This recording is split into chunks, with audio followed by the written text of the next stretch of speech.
how to remove quick release spring bars. You will need a spring bar tool with a forked end and a new set of non-quick release spring bars. To start, push the spring bar to the left of the strap. Then, using the forked end of your tool, ply the end of the spring bar out of the hole. You can then push the other end of the bar and remove it completely by hand. Repeat this process for the other side of the strap.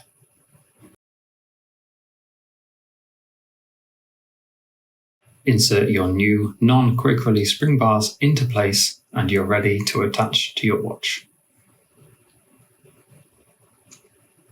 We hope you liked this tutorial. Remember to save it for later and follow for more watch content.